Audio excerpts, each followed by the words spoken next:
शादी करूंगा। बंद करो अपनी ये बेहुदी बकवास। लगता है शक्तियों के साथ साथ तुम अपने होश भी खो चुके हो। शक्तियाँ खोने से पहले मैंने बहुत कुछ हासिल कर लिया था। तुम वो सब पहले ही खो चुके हो ध्रुव। लेकिन फिर भी बहुत कुछ हासिल कर लूंगा। जबान संभाल कर ध्रुव। जानते भी हो तुम किससे बात कर रहे हो? अच्छी तरह जानता हूँ। मैं मैसेडोनिया की उस हसीन दिलरुबा लारा से बात कर रहा हूँ जो अपनी शक्तियों के घमंड में पूरी तरह डूब चुकी है, जिसे अपने एकलव्य बनने पर बड़ा घमंड है। हाँ है मुझ में घमंड। आखिर मैंने कम उम्र में तुमसे ज्यादा शक्तियाँ पाली और अब मैं सबसे ज्यादा शक्तिशाली हूँ और तुम बुज़दिल के बुज़दिल ही निकले। लारा! यूं ध्रुव ने एक रात की शादी की बात करी लारा से। आप ये सब चंद मिनटों में फ्री में सुन सकते हैं। मैं तुमसे एक दिन की शादी करूंगा और शादी के दूसरे दिन जुबान ही संभाल कर ध्रुव। तुम जानते नहीं हो कि तुम किससे बात कर रहे हो। मैं मैसेडोनिया के उस लारा से बात कर रहा हूँ जो अपने इस शक्तियों के घमंड में पूरी तरह डूब चुकी है। हाँ है मुझ में घमंड ध्रुव। आखिर मैंने कम उम्र में तुमसे ज्यादा शक्तियाँ पाली और आज मैं यहाँ पे सबसे ज्यादा शक्तिशाली हूँ और तुम बुज़दिल के बुज़दिल ही निकले। आज शौर्य दल के होने वाले लीडर ध्रुव का भरी सभा में उसकी होने वाली बीवी लारा ने अपमान किया। ध्रुव के पिता अरिंद्र ने लारा से अपना रुख बदलने को कहा। लारा, तुम मेरी बात सुनो। अगर तुम ऐसा करोगे तो सारे मैसेडोनिया के सामने हमारी इज्जत तो चली जाएगी। राजा अरिंद्र, तुम्हारे कमजोर बेटे की कमजोरी का कारण तुम भी हो और ये मत भूलो कि तुम्हारी वजह से ध्रुव की माँ के साथ क्या हुआ था। जैसे ही लारा ने ध्रुव की मां का नाम भरी सभा में उछाला, गुस्से में आए ध्रुव ने अपने हाथों में अग्नि की ज्वाला को प्रकट कर लारा के ऊपर हमला किया। ये लड़का कमजोर का कमजोर ही रह गया। लगता है इसके साथ भी वही होने वाला है जो इसकी माँ के साथ हुआ था। लारा का बार बार ध्रुव की मां का जिक्र उसे अंदर ही अंदर तोड़ रहा था। आखिर ऐसा क्या हुआ था ध्रुव की मां के साथ? ध्रुव समझ चुका था कि लारा की एकलव्य रैंक की शक्तियों से अभी मुकाबला करना उचित नहीं होगा। इसलिए जाते जाते ध्रुव ने लारा को चुनौती देते हुए कहा, 3 साल बाद इसी शक्ति स्थान पर मैं तुम्हें हराकर बनूंगा एकलव्य। पर सबको पता था जो ध्रुव इतने साल में कुछ नहीं कर पाया, वो 3 साल में क्या ही करेगा।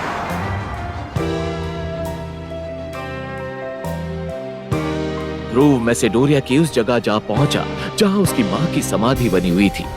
माँ, कहाँ हैं आप? मुझे आपकी जरूरत है। अगर इतना ही कमजोर बनाना था तो मुझे पैदा ही क्यों किया? जन्म होते ही मुझे मार क्यों नहीं दिया?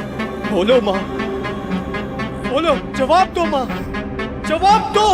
ध्रुव जैसे जैसे मां को पुकारता गया, वैसे वैसे उसकी उंगली में पहनी अंगूठी ने अपना रंग बदलना शुरू कर दिया। वो अंगूठी ध्रुव के मां की आखिरी निशानी थी। इतना ही नहीं, अब उस स्थान का माहौल बदलने लगा था।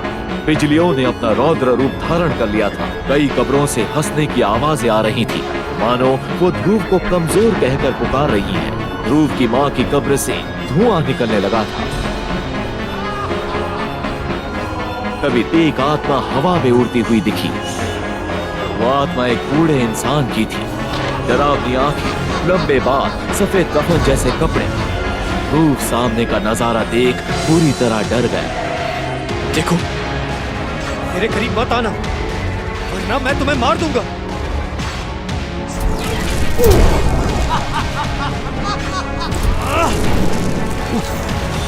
फिर आत्मा ने अपनी शक्तियों से ध्रुव को हवा में उठा दिया। मैं कहता हूँ छोड़ो मुझे, नीचे उतारो। तभी ध्रुव की नजर उस आत्मा के गले में लटके तावीज पर गई। तावीज? तावीज तो सबसे शक्तिशाली योद्धा की निशानी है। ये तुम्हारे पास कैसे आ गया? ये तावीज तुम्हारी माँ की वजह से मेरे पास आई। मेरा नाम विदुर है। मैं पिछले कई वर्षों से तुम्हारी संगुठी में रह रहा हूं। मैं जानता हूं तुम्हारी माँ की मौत का कारण, और मैं ये भी जानता हूं कि तुम्हें एकलव्य बनकर अपनी होने वाली बीवी लारा के साथ मुकाबला करना है। अगर तुम चाहो तो मैं तुम्हें मार्कस का सबसे शक्तिशाली योद्धा बना सकता हूं, पर उसके लिए तुम्हें मेरी 3 शर्तों का पालन करना होगा। ये बात सुनते ही ध्रुव ने बिना देर किए विदुर को हाँ कह दिया। मंजूर है, मेरी पहली शर्त यह है कि तुम्हें मुझे अपनी अंगूठी से आजाद करना होगा। मंजूर है। दूसरी शर्त, तुम मुझे करिश्माई शरबत और अमृतधारा की नीलामी में अपने साथ लेकर चलोगे। मुझे मंजूर है। ध्रुव ने विदुर की दोनों शर्तों को एक झटके में मान लिया। अब वो तीसरी शर्त सुनने के लिए बेताब था। बताओ तुम्हारी तीसरी शर्त क्या है? तीसरी शर्त बताने से पहले विदुर ने ध्रुव को उसकी माँ का लिखा आखिरी खत उसके हाथों में देते हुए उसे पढ़ने को कहा। जैसे ही ध्रुव ने अपनी माँ का लिखा खत पढ़ा, ध्रुव के पैरों तले जमीन खिसक गई। मैं अपनी माँ की मौत का बदला लेना होगा और उसके लिए तुम अपनी होने वाली बीवी के साथ शादी की पहले राह लेना। नहीं नहीं नहीं जब उसकी आंख खुली तब उसने खुद को अपने कमरे में पाया। उसे समझ ही नहीं आ रहा था कि अभी अभी उसके साथ क्या हुआ। ये मेरा सर, आखिर कौन था वो जो मेरी मदद करने की बात कर रहा था? ये कैसा डरावना सपना देखा मैंने? कहीं ये सपने के जरिए माँ मुझसे कुछ कहना तो नहीं चाहती? ध्रुव, याद है ना आज शक्ति स्तंभ पर तुम्हें अपनी शक्तियों का परीक्षण करने जाना है? हाँ बाबा, मुझे याद है। इस बार मैंने बहुत मेहनत की है और मुझे पूरी उम्मीद है कि इस बार एकलव्य मैं जरूर बनूंगा। ठीक है ध्रुव, जाओ और इस बार अपनी शक्तियां बढ़ाकर ही लौटना। विजयी भव। पृथ्वी से 22 करोड़ मील दूर बसे नीले ग्रह मार्कस पर लोगों के पास अलौकिक शक्तियां थी। इन अलौकिक शक्तियों को परखने के लिए हर साल एक परीक्षा होती थी, जिससे पता चल सके कि कौन शक्ति के किस स्तर पर है। 5वां स्तर। एक साल की कड़ी मेहनत के बाद आज शक्ति चक्र स्तंभ पर ध्रुव को अपनी ताकत परखनी थी। उसने खुद से मन ही मन कहा, इस बार मेरी शक्तियां जरूर 90 स्तर तक पहुंच जाएगी। आज के बाद कोई मुझे जीरो कहकर नहीं बुलाएगा।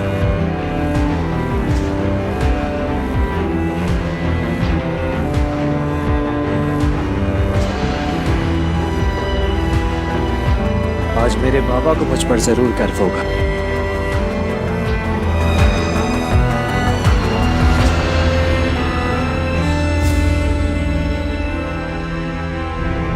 ध्रुव ने अपनी दाहिनी हथेली शक्ति चक्र स्तंभ पर रखने के लिए आगे बढ़ाई, लेकिन अगली घोषणा ने ध्रुव को अंदर तक तोड़ दिया। तीसरा स्तर। जिस बात का डर था वही हुआ। बेहद निराशाजनक ध्रुव का फिर से खराब प्रदर्शन। फिर वही तीसरा स्तर। ये नहीं हो सकता, मैंने इतनी मेहनत की थी। तीसरा स्तर। बार हाथ रखने से जवाब बदल नहीं जाएगा।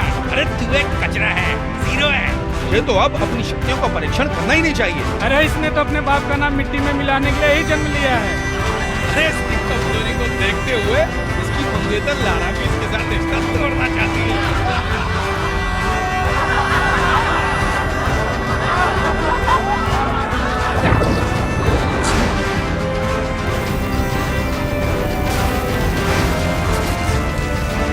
क्या तुम सब भूल गए कि ध्रुव कौन है?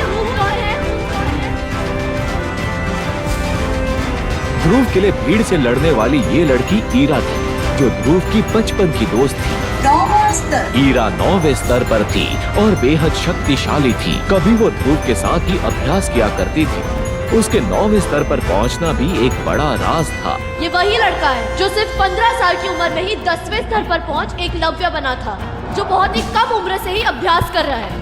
ऐसा मेसोडोरिया तो क्या पूरे मार्कस ग्रह के 10,000 साल के इतिहास में कोई नहीं कर पाए। और तुम सब उसका मजाक उड़ा रहे हो। याद रखना, एक बार फिर ध्रुव उसी स्तर पर पहुंचेगा तब तुम लोग पछताओगे। हीरा, जाने दो ना, गलती मेरी है। मैं ये कमजोर और असफल आदमी हूँ। ये कहते हुए ध्रुव मैदान से सिर झुकाकर निकला और सीधा अपनी माँ की समाधि पर पहुंच गया और उनसे बातें करने लगा। आखिर क्यों मुझे अब अकेले छोड़ के चली गई माँ? आखिर क्यों वो हर चीज मुझसे दूर चली जाती जिससे मैं सबसे ज्यादा प्यार करता हूँ? अब तो मेरी शक्तियाँ भी मुझसे दूर चली गई है। अगर मैं ऐसे अपने सितारों को खोता रहा तो बाबा की इज्जत मिट्टी में मिल जाएगी। जवाब दो माँ, जवाब दो।